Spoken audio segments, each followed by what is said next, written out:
페미니즘은 당신을 해치지 않아요. 17번째를 시작하도록 하겠습니다.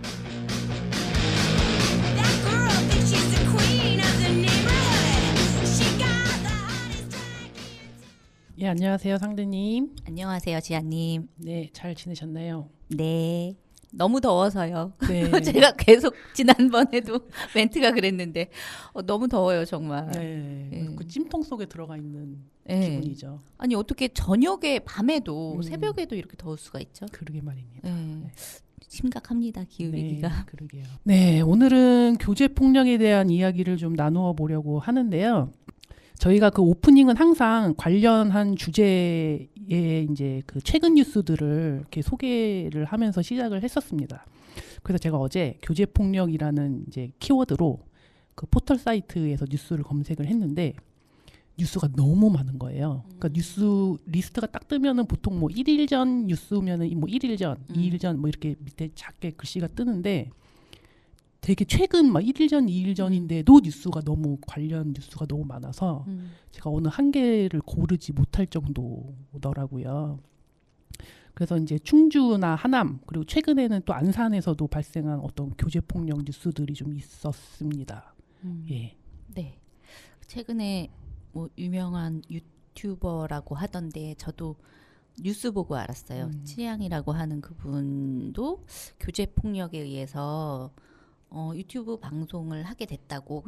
그 전에도 뭐 무슨 그 교제 폭력 때문에 뭐 다른 뭐 유흥업소 이런 데서도 잠깐 일을 했었다고. 아, 그래요? 네, 이 그런 유튜버가? 게, 네, 나오더라고요. 그러니까 꽤 긴 시간 남자친구라고 했던 교제 폭력이 있었던 걸로 보이고, 폭력 협박 그 돈도 갈취당하고 이런 소식이 전해지면서 굉장히 좀 충격적이었는데요. 지난해 교제 폭력으로 신고된 건수가 77,150건이고 4년 전에 2020년에는 49,225건이었대요. 근데 4년 만에 굉장히 많이 늘었죠. 비교했을 때 57%가량 늘었다고 하는데 그런데 또 신고 대비 구속된 비율은 겨우 1.87%, 2%도 안 되는 그런 비율이더라고요. 그리고 한국 여성의 전화에 따르면 교제 관계의 남성에게 살해되거나 살해될 뻔한 여성이 올해만 449명. 아직 이제 7월이 아직 다 안 갔는데요. 449명이 이르는 걸로 추정되고 있다. 이렇게 얘기하고 있습니다. 네. 그 지난해 친밀한 관계의 남성 파트너에 의해서 살해된, 그러니까 폭력만이 아니고 살해된 여성이 최소 138명에 이른다고 하고요. 국내에서만 한 해 이렇게 이제 100명이 넘는 여성들의 목숨을 빼앗는 이 범죄에는 아직 법적 정의가 없습니다. 이름이 없으니까 교제 폭력은 이제 형법상 폭행 살인 등과 이제 합산이 되기 때문에 정부의 공식 통계도 없고요. 아까 말씀드린 숫자들은 그 한국 여성의 전화에서 자체적으로 통계를 낸 숫자라고 말씀드리겠습니다. 최근 교제 폭력 관련 제도 개선 요청 청원도 올라온 상태고 그 법제도 개선에 대한 목소리도 높아지고 있는 상황이어서 관련하여 한국 성폭력 상담소 란님 모시고 이야기 나눠보도록 하겠습니다. 안녕하세요. 네, 안녕하세요. 한국 성폭력 상담소에서 활동하는 란입니다. 네, 오랜만에 오셨네요. 네, 오랜만에 왔습니다. 네, 잘 지내셨죠? 네, 잘 지냈는데 그 말씀 주신 것처럼 너무 현안이 많았어요. 그래서 참 무겁고 현실 변화를 위해서 많은 또 활동이 필요한 시기를 좀 경과하면서 상반기를 보내고 7월인데 또 이런 여성폭력 피해 상황들을 마주하게 돼서 올해는 좀 많은 어떤 법제도의 개선들이 있어야 되지 않을까 이런 기대, 활동 열심히 해야겠다 이런 다짐, 이런 생각들 하고 있습니다. 예, 저희가 앞에서 그 교제 폭력 얘기를 조금 했는데 들으시는 분들 중에는 교제 폭력이라는 단어가 조금 덜 익숙하시고 데이트 폭력이라는 단어가 더 익숙하실 수도 있을 것 같아요. 왜 데이트 폭력에서 교제 폭력으로 칭하는 게 바뀌었을까요? 그 약간 그 데이트 폭력이라고 하는 개념 자체가, 그러니까 한국에는 아까도 말씀하신 것처럼 법적 정의가 없거든요. 그러니까 이 폭력 피해를 뭐라고 규정할 것인가, 특히 이제 이 관계, 그러니까 피해자 가해자의 관계를 좀 드러내는 명명이 필요한데 이 관계를 뭐라고 표현할까, 이런 고민들이 있는데, 이제 그간에는 이제 데이트 폭력이라고 해서 데이트하는 관계 또는 데이트를 할 것으로 기대되는 어떤 관계에서 발생하는 폭력 피해를 이르는 말로 사용을 했었습니다. 그런데 단순히 이 데이트 폭력이라고 하는 이 데이트라고 하는 관계가 이 관계성만 너무 이제 되게 자극적으로 부각이 되거나 또는 피해 정도에 비해서 너무 사소하게 여기거나 좀 심각한 범죄라고 인식하지 못하게 한다라고 하는 좀 지적이 있었고요. 특히 이제 이 데이트 폭력 같은 경우는, 그러니까 지금은 교제 폭력이라고 또 많이 명명합니다만, 공권력이 사실 개입되어야 하는 사회적인 문제이기 때문에 이거를 조금 정확하게 좀 정의 내릴 필요가 있겠다라는 이제 주장들이 많이 있었고, 그게 받아들여져서 이제 교제 폭력 이렇게 부르게 되는 것 같고요. 해외에서는 이 피해를 이제 약간 친밀한 관계 폭력이라고 해서 IPV라고 이제 줄여서 얘기를 하는데요. 인티메이트 파트너 바이올런스라고 하는 영문의 이제 줄임말로 사용합니다. 한국에서도 그래서 친밀한 관계 폭력이라고 명명을 해서 사용을 많이 하기도 합니다. 그 친밀성에 대해서 말씀하셨잖아요. 핵심이 이제 네네네. 친밀성 말씀하셨는데, 친밀성의 핵심인 이유가 있나요? 아니면 뭐 교제 폭력의 특성이라든가. 네. 그 일단 교제 폭력은 이제 친밀한 관계, 그러니까 친밀한 관계라고 하는 건 현재 어떤 친밀성을 기반으로 해서 교제 중이거나 또는 교제를 했거나 또는 교제를 할 것으로 기대되는 어떤 관계에서 발생하는 신체적, 뭐 정신적, 경제적, 심리적 폭력을 정의한다고 이야기를 하는데요. 사실 이 친밀성이라고 하는 관계를 사실을 사람들이 좀 이렇게 이 폭력의 특성이라고 하는 것을 잘 이해할 필요가 사실 있는 것 같아요. 왜냐하면 그간은 사실 이 피해가 느닷없이 갑자기 등장하는 피해는 사실 아니거든요.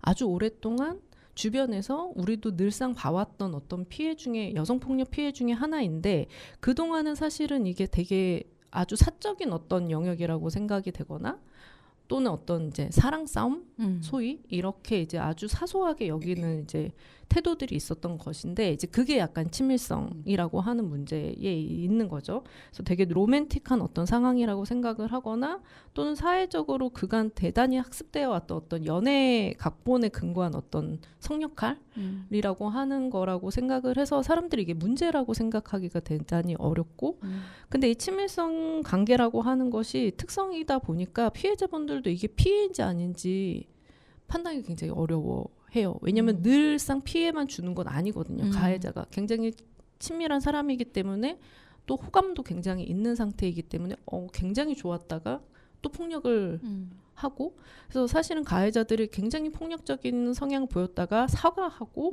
한동안은 아주 잘 지내다가 다시 폭력적인 성향을 드러내고, 이런 것도 사실은 교제 폭력의 어떤 특성 중에 하나라고도 설명을 하는데요. 그래서 이제 요런 이제 관계성 때문에 피해자분들이 적극적으로 초기에 무언가 대처하기 어렵다는 게 이 피해의 특성이고, 또 하나는 친밀하기 때문에 피해자 가해자 사이에 서로의 정보가 굉장히 많이 공유되어 있는 상태가 많아요.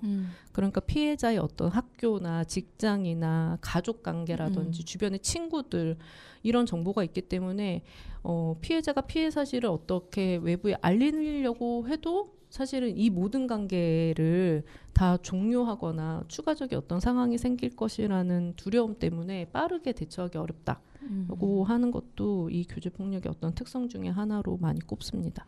어떤 면에서는 좀 가정 폭력? 그렇죠. 하고도 네, 맞습니다. 비슷하네요. 그래도 이 친밀성 때문에 신고를 해도 이게 이제 형법으로 다뤄지기 때문에 이 피해자가 이제 다시 처벌 의사가 없다라고 입장을 밝히면 다시 이제 그게 이제 무효가 되는 상황인 거잖아요. 맞습니다. 예. 그러니까 지금 형법상 폭행죄나 협박죄 같은 경우 이제 반의사와 불벌죄라고 해서 피해자의 의사에 반해서 처벌을 할 수가 없게 되어 있고, 그러니까 피해자가 처벌을 원하지 않는다는 처벌 불원의 의사를 표시하면 사실 수사기관도 적극적으로 수사를 할 수가 없어요.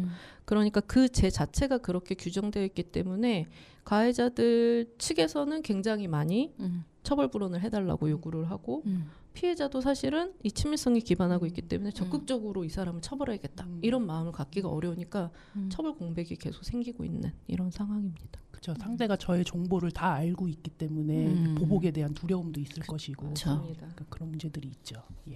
그러니까 그래서 또 다른 또 그 이후에 또 폭력들이 발생하기도 할 것 같아요. 맞아요. 그런 피해도 발생하고, 그러니까 뭐 피해 사실, 그러니까 이제 앞서서 말씀하신 유명 유튜버의 피해 사례도 사실 보면 이 사람에 대한 정보를 갖고 있는, 그러니까 일종의 이제 성적 촬영물을 가지고 협박을 한 것인데, 이런 촬영물이 공유되고 있는 상황이 있고, 그래서 대체로는 이제 이 불법 촬영물에 대해서 어떤 유포 협박이 동반되는 피해들도 굉장히 많이 있고요. 그래서 추가적인 어떤 경제적인 착취 피해, 또는 어떤 이제 심리적인 되게 어려움 속에서 지속적으로 피해가 장기화되는 이런 문제들도 있습니다. 그리고 뭐 피해자뿐만이 아니라 가족이나 반려동물을 상대로, 또는 이제 아이가 있는 유자녀인 경우에는 이제 아이를 상대로 어떤 위해를 가할 것처럼 협박을 해서 실제로 그렇게 피해가 가는 경우들도 많이 보도되고 있는 상황이기도 하고요. 네.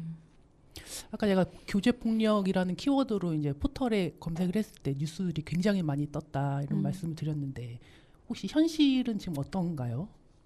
그 말씀 앞서서 하신 대로 사실 이게 국가 통계가 없어요. 그러니까 친밀한 관계에서 살해당하거나 폭력 피해가 있는 집계를 지금 하고는 있지 않고요. 한국 여성의 전화가 이제 2009년부터 자체적으로 언론에 보도된 것만 가지고 분석을 하는 겁니다.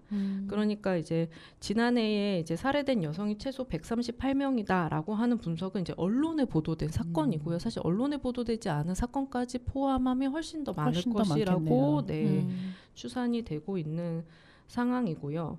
뭐 2023년도 한국 여성의 전화 그 분노의 게이지라고 하는 이제 프로젝트로 계속 매해 진행하는데, 그 피해자뿐만 아니라 가족이나 자녀나 부모 등 주변인이 피해를 입은 숫자도 한 54명 정도로 약간 보고되고 있거든요. 그래서 최소 한 20시간마다 19시간마다 한 명의 여성이 남편이나 데이트 관계에 있는 교제 중인 사람으로부터 살해당하거나 살해될 위험에 처해져 있다라고 하는 것이 이제 그 통계의 결과이고요.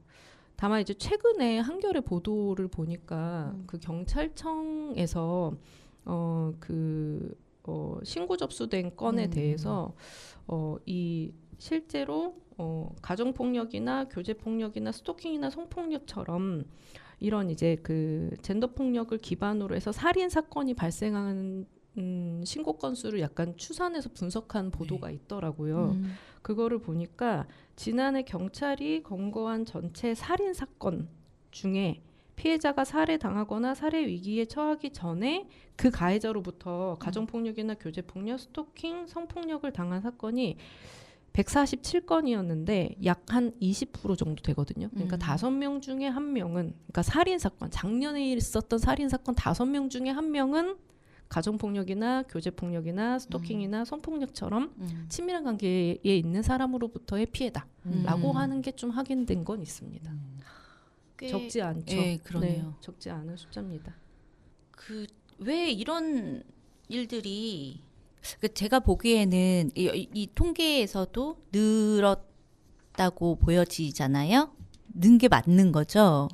근데 이제 저희가 젠더 폭력, 그러니까 여성 폭력 관련해서 통계 얘기를 할 때는 이런 이야기를 제일 많이 하는데, 일단 국가에서 집계하는 통계는 사실 이제 경찰청에서 하는 범죄 통계 같은 경우는 신고된 건수를 기반으로 하거든요. 그러니까 사실 신고되지 않은 여성 폭력은 사실 이 통계에도 들어가 있지 않아요. 네네. 그러니까 지금은 이제 살인 사건 5건 중에 1건은 이렇다라고 하지만 사실 접수조차 되지 않은, 신고되지 않은 건수까지 포함하면 훨씬 더 높을 수 있다라고 보는 거고, 그래서 늘었다라고 하는 게 단순히 상황이 많아졌다라기보다는 좀 피해자들이 더 적극적으로 신고를 하게 됐다라고 하는 측면으로 좀 더 설명하기는 합니다. 그러니까 늘었다는 건 어쨌든 이게 범죄 피해이고 공권력이 개입되어야 하는 어떤 사회적인 문제고 이런 인식의 변화가 있는 것이다라고는 볼 수 있을 것 같아요.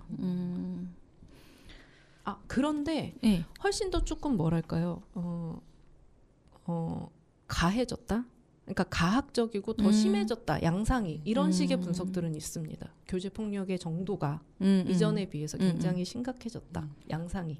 그 원인 혹시 원인에 대해서는 원인에 대해서는 뭐 어떻게 여성에 대한 네. 굉장히 차별적인 문화가 되게 용인되는 일종의 여성 혐오의 현상의 측면으로 분석을 대다수의 학자들이 많이 하고요. 네. 특히 이제 윤석열 정부 들어서고 나서 그게 마치 너무나 당연한 어떤 사회 현상이라거나 여성에게 어떤 책임이 있다라거나 그래서 실제로 피해를 겪고 있는 거 이제 상대적으로 남성들이라고 하는 어떤 인식이라든지 소위 젠더 갈등이라고 하는 남녀 간의 어떤 차이를 되게 극명하게 드러내는 어떤 이런 정책들이 그런 걸 가속화한 것이다라고 하는 분석들도 있어요.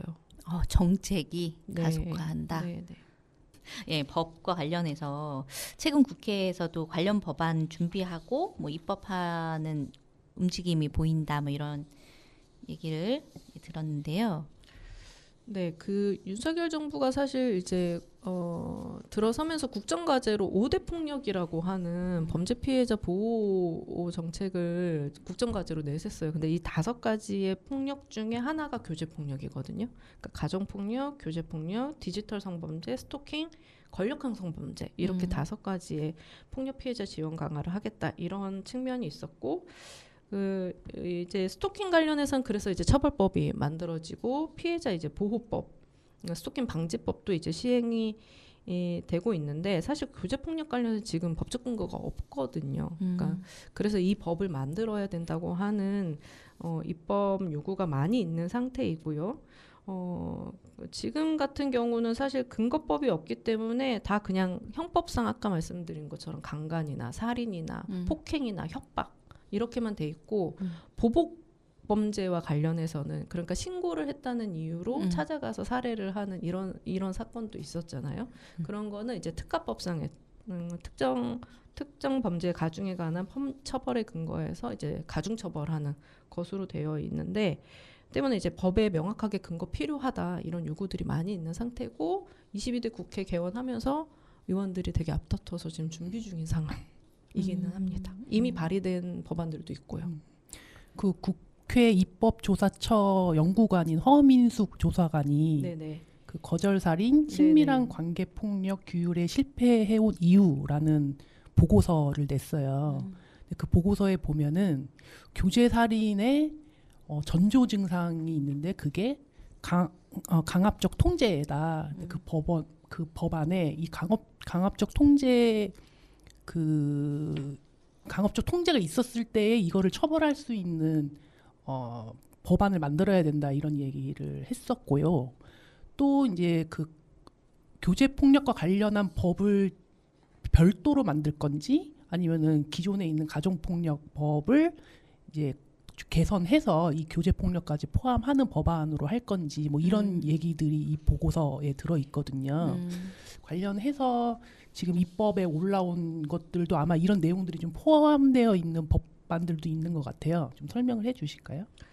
네, 지금 이제 22대 국회가 들어서기 전에 21대 국회에서도 사실 입법됐던 안이 있었어요. 권인수 의원이나 뭐 이제 발의를 했었는데 그때는 이제 그 가정폭력 처벌법상의 일부 개정을 해서 이제 가해자 접근 금지나 피해자 보호 관련한 내용을 좀 넣는 방향의 안이었는데 이제 통과가 안 됐죠. 임기 만료로 폐기가 됐고 22대 국회에서는 제가 국회 의안 정보 시스템을 어제 보니까 한 3가지 정도로 좀 구분을 해볼 수 있을 것 같아요. 일단 첫 번째는 국민의힘에서 한 27명 정도의 국민의힘 의원들이 일종의 당론처럼 낸 안이 있습니다. 김미애 의원이 대표 발의를 한 안인데요. 교제폭력 특례법안을 이제 별도로, 그러니까 별도의 법안을 만드는 안을 제출한 상태인데, 근데 이 법안 보니까 좀 문제가 많아요.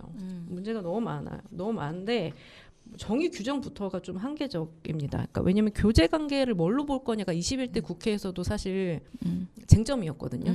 근데 이 정의 규정을 뭐라고 했냐면 교제 관계란 결혼, 계속적인 반려관계 또는 지속적이고 친밀한 관계의 형성, 유지를 목적으로 하는 두 명의 이성 간의 관계라고 되어 있습니다. 네. 그러니까 이성의 관계만 본다.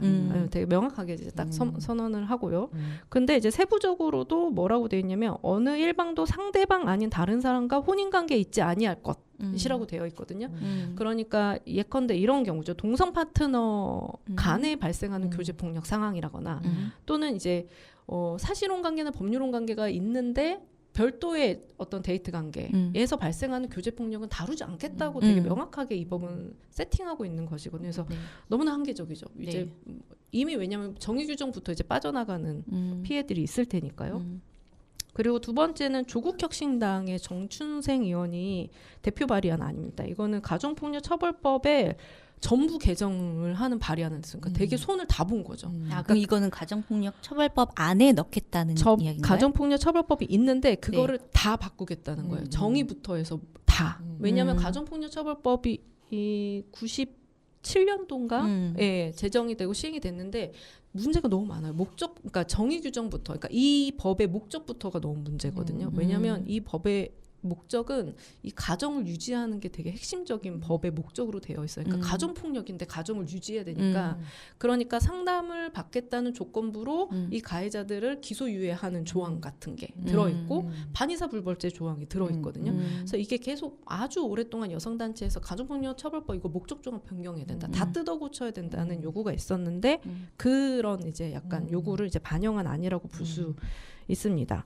그래서 뭐 이 정의 규정부터 해서 아예 바꿨어요. 그래서 뭐 피해 가족 구성원과 친밀한 관계인의 인권을 보호함을 목적으로 한다. 이렇게 명시를 좀 바꿨고요. 그리고 임시 조치라든지 어떤 보호 처분과 관련한 내용들도 많이 산입을 한 것으로 보이고요. 피해자 보호 명령이라고 하는 별도의 처분도 이 안에는 포함이 되어 있습니다.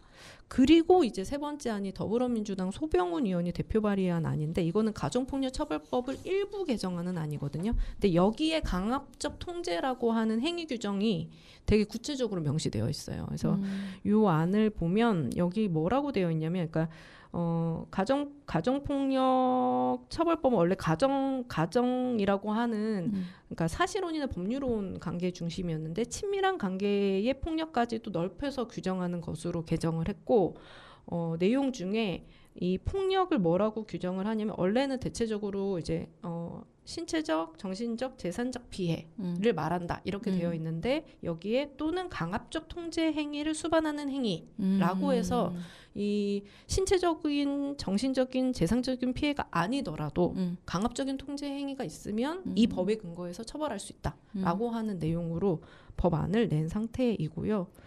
강압적 통제 행위라는 게 네네. 어떤 건지 좀 설명해 주실 수 있을까요? 그 강압적 통제는 예를 들면 이제 이런 건데, 그러니까 실질적으로는 어떤 신체적인 폭력으로 드러나지는 않아요. 그런데 이제 예를 들면 상대방 일상에 대해서 간섭을 하거나 규제를 하거나 그러니까 어딘지 영상 통화하게 하는 거, 뭐 자리를 이동할 때마다 문자를 보내게 하는 거, 뭐 누구를 만나는지 카톡에 바로바로 응답하게 하고 이런 식의 이제 간섭과 규제, 뭐 옷차림부터 뭐 직장, 뭐 학교에 대한 어떤 앞으로의 진로에 대한 규제 이런 것도 다 포함을 하고요. 그 파트너에 대한 어떤 비난이나 모욕 같은 것도 통제 행위라고 봅니다. 그래서 뭐 굉장히 이제 모욕적인 어떤 언사를 한다거나 너 같은 애를 내가 아니면 누가 만나줘, 뭐 그다음 뭐 되게 비하적인 어떤 표현들을 하는 방식, 그리고 이제 행동의 자유를 빼앗는 방식, 그리고 그러니까 가족이나 지인들을 자주 못 만나게 하는 거죠. 그래서 관계망을 다 끊고 고립시키는 이런 행위들을 강압적 통제의 어떤 분류라고 이야기를 하고요. 해외에서는 사실 이 강압적 통제가 이 교제 폭력의 아주 극단적인 형태인 살인의 전조 증상이다라고 하는 분석들이 많이 있습니다. 그래서 이게 핵심이다, 강압적 통제가. 한국은 이게 반드시 필요하다는 게 이제 여러 여성학자들 그리고 여성 단체들의 요구이기도 했고요. 해외에서는 이미 이게 이제 법적으로 처벌을 하고 있는 나라도 있고 지금 이제 시행을 앞두고 있는 나라들도 있거든요. 아까 말씀드린 그 보고서에 보면은 그 영국과 아일랜드에서는 5년 처벌을 받고, 그러니까 꼭 신체적 그 폭력이 없더라도 이 여기서 말한 강압적 예, 통제 강압적 행위. 통제만으로도 5년의 처벌을 받을 수 있고, 호주에서는 7년에서 14년, 스코틀랜드에서는 최장 14년의 형에 처할 수 있는 법이 이미 시행이 되고 있다고 합니다. 14년이면 우리나라에서는 엄청 우리나라는 살해를 해도 14년인데. 그러게요. 그만큼 이 강압적 통제행위라는 것이 중요한 거네요. 네. 이 가스라이팅 들어가는 게. 같은 것들이 다 강압적 통제 네, 같은 거죠. 그렇게 네. 볼 수 있고요. 그러니까 어쨌든 지금 이 법안들을 만들어질 때 강압적 통제가 굉장히 중요하다. 교제폭력, 친밀한 관계 폭력에서 핵심이다라고 얘기를 하는 게 이제 이런 식의 인식 변화가 가능하다는 거예요. 그러니까 그간은 교제폭력 피해로 피해자가 사망을 한 뒤에 무언가가 조치가 필요하다. 어떻게 할 수 있지라고 했다면 개입할 수 있다고 하는 여지를 확인을 하는 거예요. 그러니까 네. 강압적 통제 행위가 발생하면 이것이 전조 증상이기 때문에 피해로 이어질 거기 때문에 빠르게 개입해서 그 상황이 발생하지 않도록 해야 한다라고 하는 어떤 인식 변화여서 이 법이 만들어지는 것이 단순히 어떤 처벌 규정이 하나 더 생긴다기보다는 이 교제폭력 자체에 대해서 사람들의 어떤 이해 인식, 어떤 더 나가서는 되게 이제 어떤 개인 간의 어떤 관계 이런 것도 다 달리 정의 규정할 수 있는 변화 지점이 될 수 있다라고 하는 것이 여성단체들의 아주 오래된 요구였죠. 이게 법도 법인데 법이 변화되기도 맞아요. 해야 되지만 사회적인 인식 맞아요. 변화도 그렇죠. 필요하잖아요. 맞아요. 그러면은 혹시 여성단체에서 이와 관련해서 좀 계속 뭐 교육이랄지 뭐 캠페인이랄지 뭐 이런 다양한 활동들을 하고 있는 거죠. 네, 뭐 대중 대상으로 하는 어떤 교육이나 캠페인도 지속을 하고 있고, 뭐 저희 상담소 같은 경우는 이제 이 남성성과 관련한 고민을 많이 하고 있어요. 그러니까 사실 저희는 이제 그 적극적 합의라고 하는 이제 친밀한 관계에서 어떤 성적 실천을 하기 위한 동의 과정의 중요성을 굉장히 이야기를 많이 해왔는데 그 과정을 살피다 보니까 이 남성성의 실천이라고 하는 것이 굉장히 사회적으로 문화적으로 되게 공고하고 그게 더 나아가서는 되게 심각하고 또는 되게 학대적인 양상으로 드러나는데 이것에 대한 어떤 교육이나 홍보나 캠페인 없이는 사실 변화가 어렵다라고 생각을 해서 그러한 내용들을 더 많이 공부하고 이제 8월에는 집담회도 2차례 정도 하려고 하고요. 열려져 있는. 네. 그리고 또 한편으로 이런 법이 만들어지는 게 사실 사회 문화를 바꾸기도 하거든요. 인식을 바꾸기도 하거든요. 그래서 이 두 개가 사실은 같이 가는 것이어서 이 법이 만들어지는 것이 그러한 어떤 캠페인의 성격이기도 한 거예요. 대중적인 아주 많은 사람들을 대상으로 한. 그래서 이 법의 가정들에 그러한 것들이 더 많이 잘 녹여지고 알려지고 그리고 실제로 반영될 수 있도록 하는 것이 앞으로도 좀 남은 과제일 것 같습니다. 아직 입법만 됐고 통과된 것은 아니어서 어떻게 좀 소관위에서 논의가 되는지 이런 것도 잘 지켜봐야 할 거고요. 이 안이 약간 수정 없이 제대로 잘 통과되도록 하는 것도 굉장히 중요한 것 같습니다. 네. 좀 긴 시간 이야기를 나눠서 조금 쉬었다 가는 의미로 노래 한 곡 들으면 좋을 것 같은데요. 네. 지아님. 네, 저희가 어떤 노래? 예, 어떤 노래를 들을까 하다가 그 란님이 그 교제 폭력의 주제에 맞는 노래를 생각했을 때 떠오르는 가수가 백지영님이었다라고 말씀을 하셔서 그러면은 그분이 그런 일이 있고 그 복귀했을 때 나온 노래가 사랑 안에였잖아요. 네.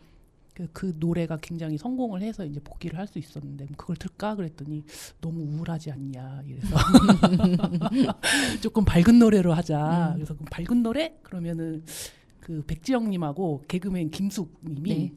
프로젝트성으로 백숙이라는 그룹을 만들었어요. 복날에 발표를 했어요. 아 그래요? 최근에? 아니 작년에. 작년에? 근데 노래가 그렇게 야심차게 만들었는데 노래가 네. 그렇게 막 흥행하지는 않아가지고 되게 슬퍼하고 계시는데 네. 그 백숙의 그 여자가 나야라는 노래 듣고 오겠습니다. 네. 그 여자는 여름을 싫어합니다. 미니 선풍기도 소용이 없습니다. 그 여자는 담이 많아 그렇게 여름마다 웁니다.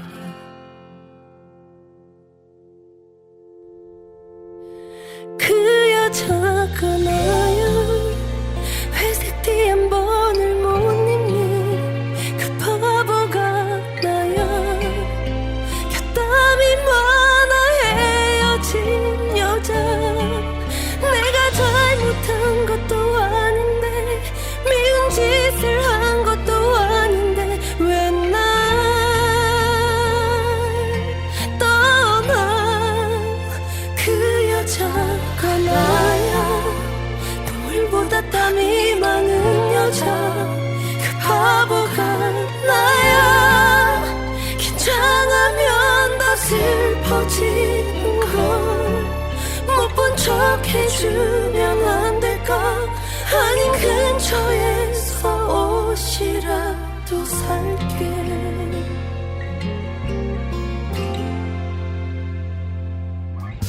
그 여자는 여름이 정말 싫습니다. 버스 손잡이도 찾지를 못합니다. 그 여자는 답이 많아 그렇게 여름마다 웁니다. 그 여자가 나야 회색 티 한 번을 못 입는 그 바보가 나야 곁담이 많아 헤어진 여자 내가 잘못한 것도 아닌데 미운 짓을 한 것도 아닌데 왜 날 떠나 그 여자가 나야 눈물보다 땀이 많은 여자 그 바보가 나야 긴장하면 더 촉촉해지는 못 본 척 해주면 안 될까 아님 근처에서 옷이라도 살게 제발 떠나지 마 에어컨 나오는 그런 곳에서 만나면 되잖아 그 여자가 나야 벗은 컬러가 회색인 그 바보가 나야 곁담이 많아 헤어진 여자 내가 잘못한 것도 아닌데 미운 짓을 한 것도 아닌데 왜 날 떠나 그 여자가 나야 눈물보다 땀이 많은 여자 그 바보가 나야 긴장하면 더 촉촉해지는 못 본 척 해주면 안 될까 아님 근처에서 옷이라도 살게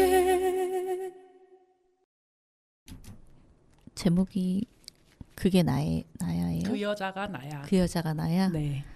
아, 이게 멜로디와 이 백지영님의 그 호소력 있는 목소리 굉장히 진지한데 가사는 예 재밌네요. 네, 제가 곁담. 밝은 노래라고 그 소개를 드렸는데 네. 제가 제 기억에 되게 밝은 노래라고 기억을 하고 있었나 봐요. 왜냐면 가사가 너무 네. 밝아가지고. 가사도 밝고 제가 뮤직비디오 좀 봤는데 네, 뮤직비디오가 너무 네, 이 멜로디와 너무 달라가지고 네. 예, 꼭 이 청취자분들은 뮤직비디오 한번 찾아보시면 좋을 것 같아요. 네, 재밌네요. 그 제가 이 얘기를 들으면서 노래 듣기 직전에 이제 란님의 말씀을 들으면서 저는 이제 아이를 또 키우는 양육자의 한 사람으로 이런 특히나 또 저는 남자아이를 키우고 있어서 좀 잘 어릴 때부터 이런 교육이 좀 잘 돼야 되겠다 이런 생각이 많이 들거든요.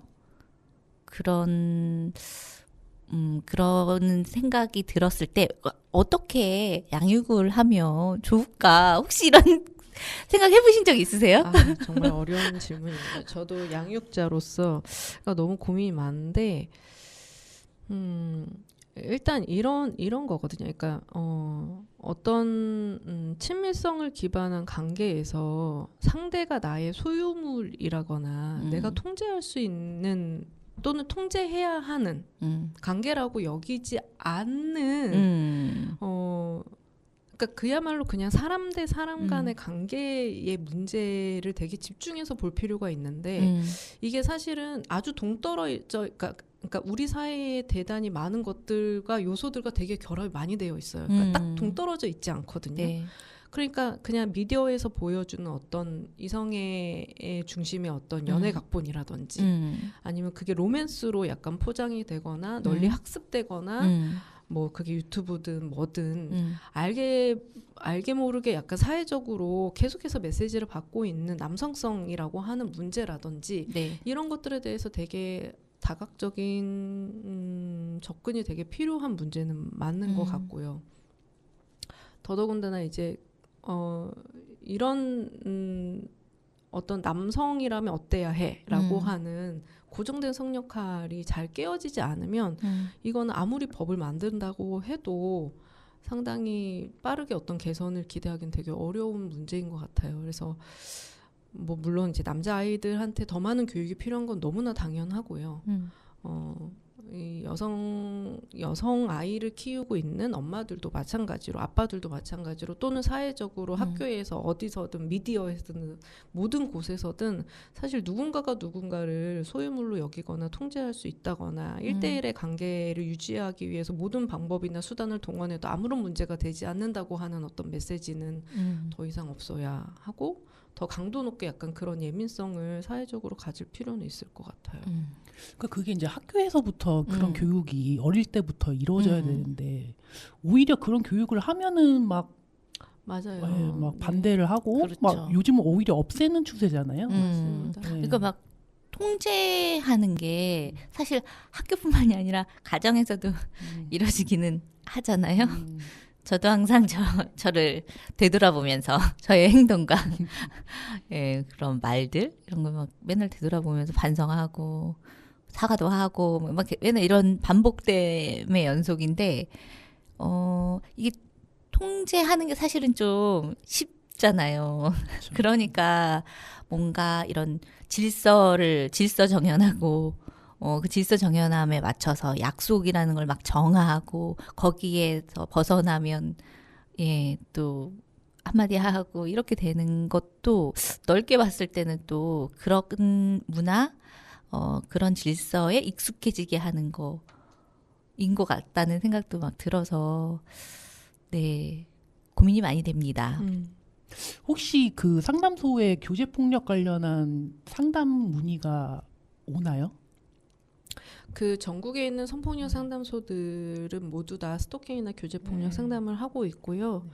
근데 이제 대체로 교제폭력 피해가 이제 다른 이제 성폭력이라든지 스토킹이랑 동반돼서 이루어지는 피해가 많아요. 그래서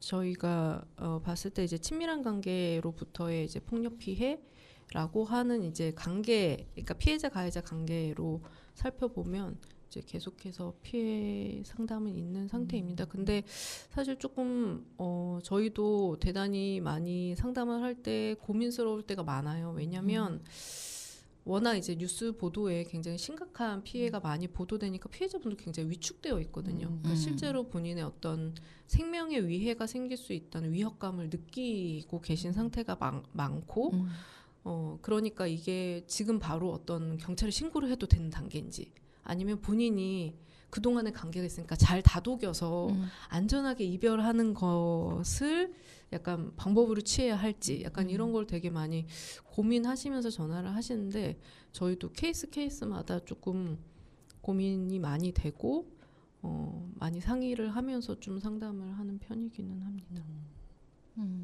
그 아까 설명하실 때 지금 21대 국회에서 교제폭력 관련해서 법안 발의된 것에 대해서 말씀하실 때 국민의힘 김미애 의원 대표 발의로 이제 올라가 있는 교제폭력 특례법안 발의안에 이성 간의 관계 요것에 대한 문제를 말씀하셨잖아요.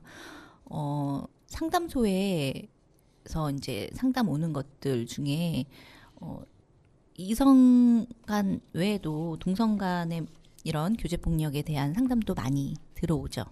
뭐 적고 많고 약간 이렇게 수량적 접근은 어렵지만 네. 없지 않죠. 네. 네, 없지 않습니다. 없지 않고 사실 이 어떤 관계를 기반으로 그러니까 저희는 이제 그렇게 늘 얘기하지만 여성 폭력도 사실은 둘의 권력 관계 문제이잖아요.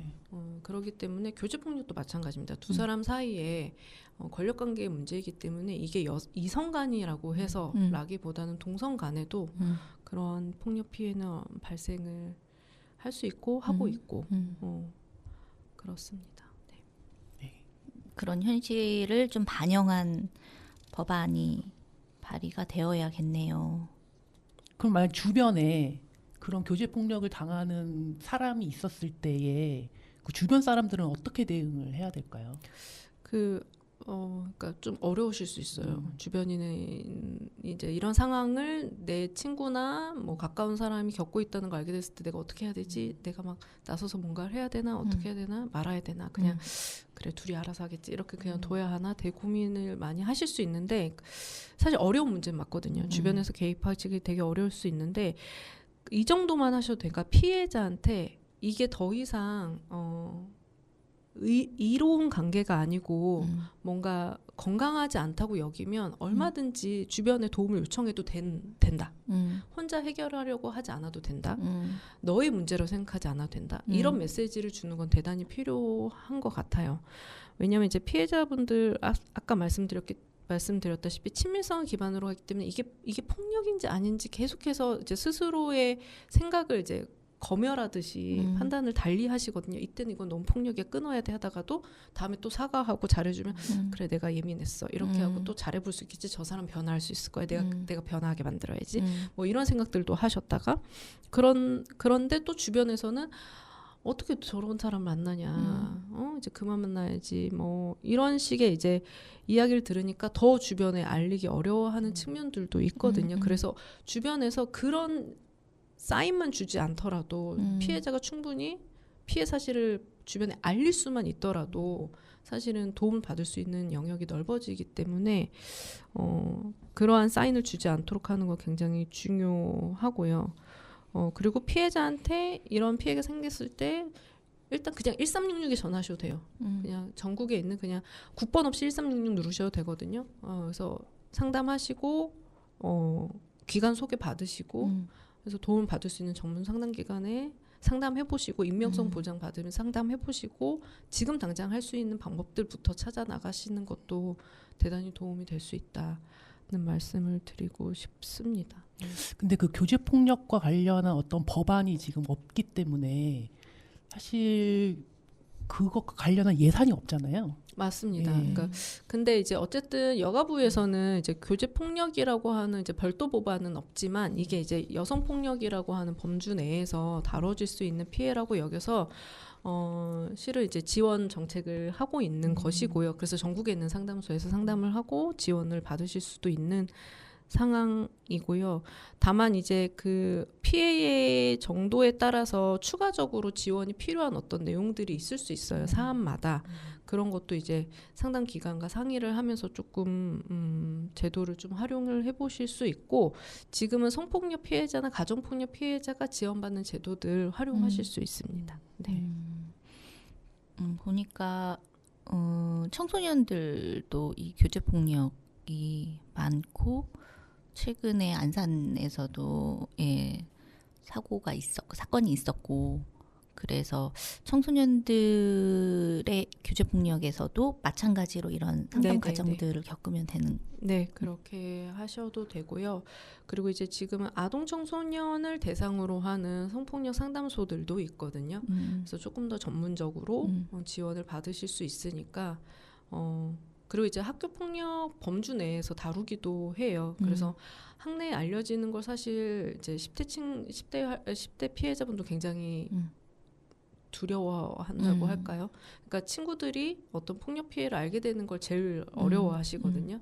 그런데 이제 충분히 이제 외부로 알려지지 않으면서 더 이상의 폭력 피해를 경험하지 않도록 할 수 있는 제도들이 많이 마련되어 있으니까 지금은 염려하기보다는 그러한 상황이 발생했을 때, 그러니까 본인이 거절을 하거나 이제 그만 만나자라는 이별을 했는데 뭔가 어떤 다른 사인이 오고 있다라고 감지가 된다면 그때는 더 이상 혼자 해결하기보다는 주변에 적극적으로 도움을 요청하셔서 대처를 하시는 것을 지금은 많이 권합니다. 근데 이제 청소년들 같은 경우에 주변에 뭐 사실 이거 양육자들과 아니면 뭐 선생님들하고 그렇게 맞아요. 네, 관계가 그렇지 않을 경우가 많아서 좋지 않을 경우도 많거나 아니면 대화를 잘 안 하는 그런 경우가 많아서 이제 주변의 그런 교사나 아니면 뭐 양육자들이 봤을 때 약간 낌새가 그런데 이제 어떻게 시작을 해야 할지 그런 곤란할 수 있을 것 같거든요. 정확지도 않고 그런 경우에 어떻게 해야 할까요? 근데 물어보는 건 굉장히 중요한 것 같아요. 혹시 네. 지금 어떤 상황이 있는 건지 뭔가 도움이 필요한 상황인지를 묻는 건 대단히 중요하고 저는 뭔가 이상한 낌새가 있다. 이거는 뭔가 내가 역할을 해야 되나라고 생각하는 어른들이 많아져야 한다고 생각하고요. 그러니까 가족이나 학교 선생님이 해야 되는 일이 아니라 그냥 이 사회를 먼저 살은 경험이 있는 사람으로서 뭔가 10대에 있는 또는 또 다른 누군가가 어떤 어려움을 겪고 있는 상황인 것 같다라고 하면 물어봐주고 도움을 줄 수 있는 기관 정보를 알려주는 것까지만 해도 사실은 그 뒤에 충분히 판단할 수 있거든요. 피해자분들 충분히 그렇게 하고 계시고 그래서 그 역할까지만이라도 이 방송을 듣는 분들도 역할을 해주시면 더 많은 어떤 피해 상황에 있는 피해자분들이 용기를 내서 적극적으로 대처할 수 있는 어떤 기회가 되지 않을까, 계기가 되지 않을까 그런 생각도 좀 드는 것 같습니다.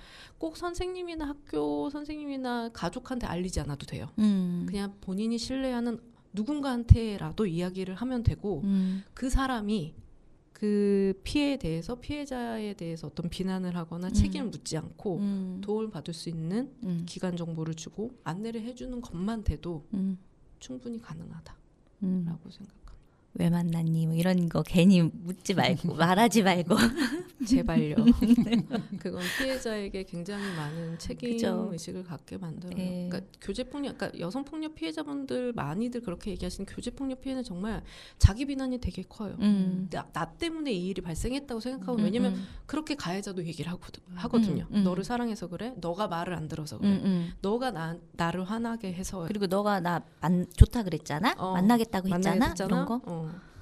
그렇기 때문에 피해자한테 모든 화살이 가거든요. 근데 도움을 요청했는데 도움을 요청한 사람마저 그런 반응이라면 피해자는 더 이상 누구에게도 피해 사실을 말하지 않겠죠. 그렇죠. 더 고립되게 만드는 네, 거겠죠. 맞습니다. 그 주변인들의 조치도 조치지만 좀 정책적으로 좀 바뀌어야 될 것들은 뭐가 있을까요? 지금 제일 심각한 건 여가부예요. 여성가족부 장관이 지금까지도 공석이거든요. 공석인데 지금 일단 윤석열 정부는 그 인구 관련한 역할을 하는 이제 부처 신설이라고 이야기는 했지만 지금 이제 대통령실 산하로 이제 만든 거죠.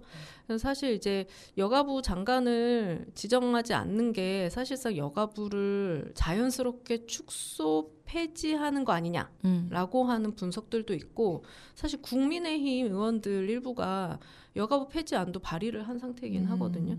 그래서 이게 아직도 진행 중인 상황인데 어쨌든 성폭력이나 젠더폭력, 이 교제폭력 피해자보호 전담부처는 여가부예요. 여성가족부예요. 그래서 여성가족부가 제대로 일을 할 수 있는 게 지금 너무너무 필요하고요. 지금 여성가족부 장관이 지명되지 않으면서 지금 보이는 공백들이 너무 있기 때문에 정부 부처, 성평등 전담 부처의 기능을 강화하는 거 너무너무 중요하고요.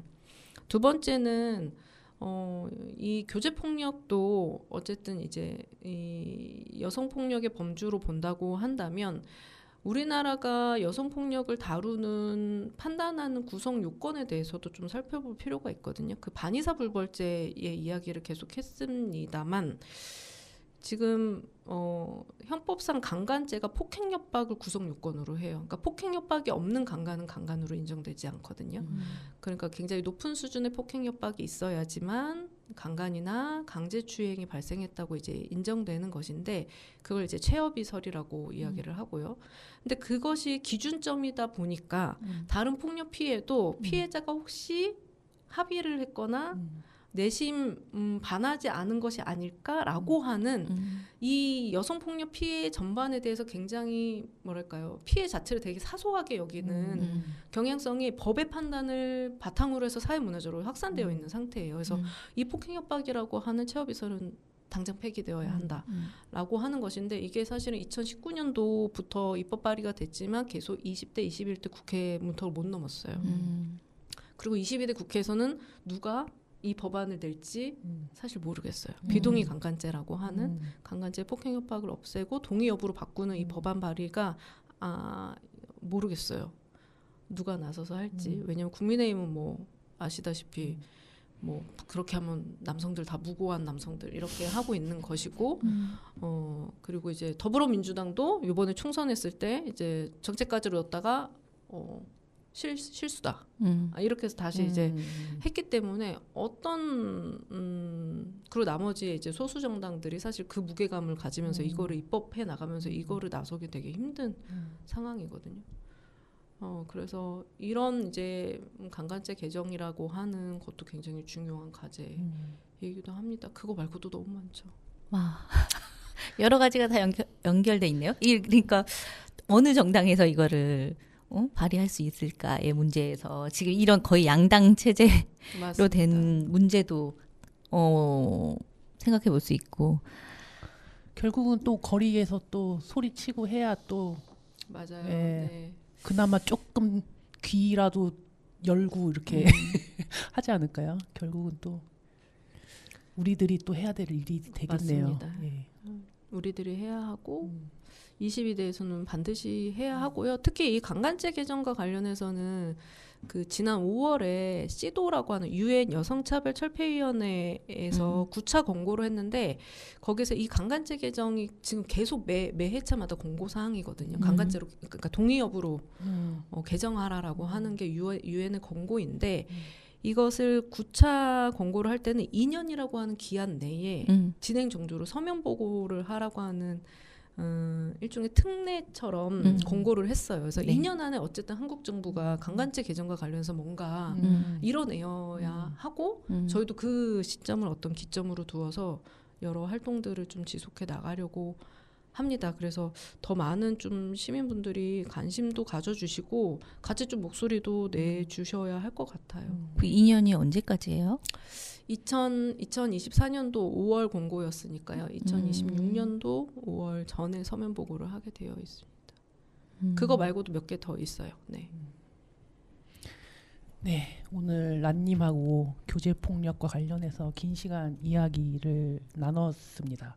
저희가 이제 홈페이지를 만들었었잖아요. 거기서 네. 이렇게 뭐 상담 같은 걸 받아서 란님이 이렇게 같이 이야기를 해보겠다라고 야심차게 준비를 했는데 아무도 홈페이지에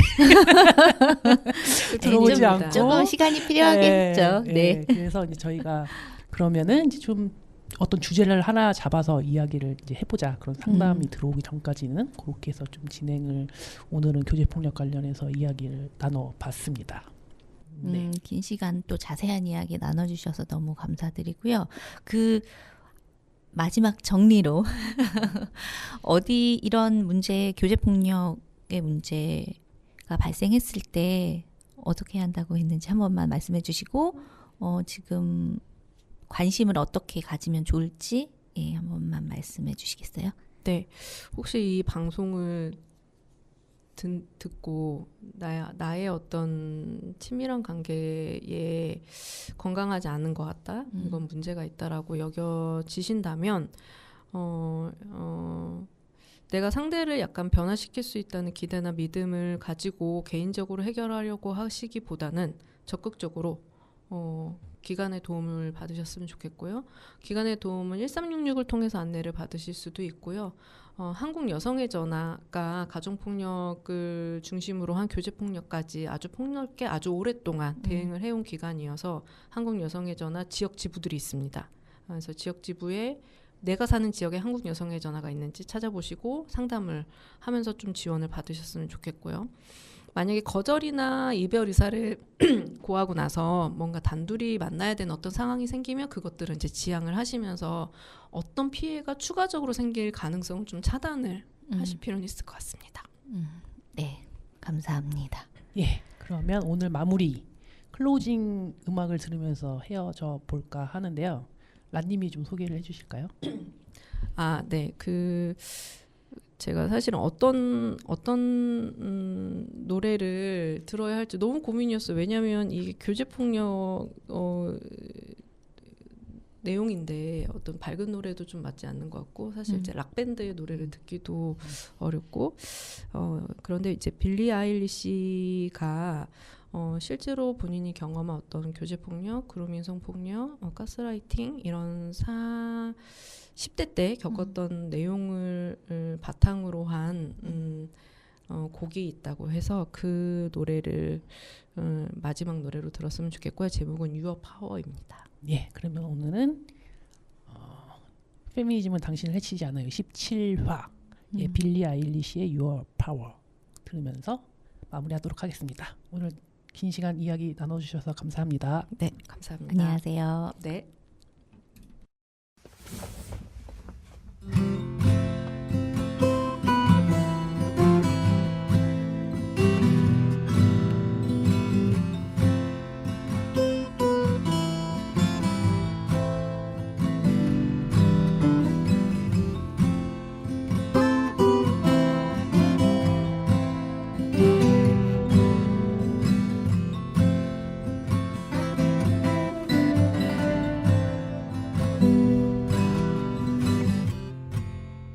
Try not to abuse your power.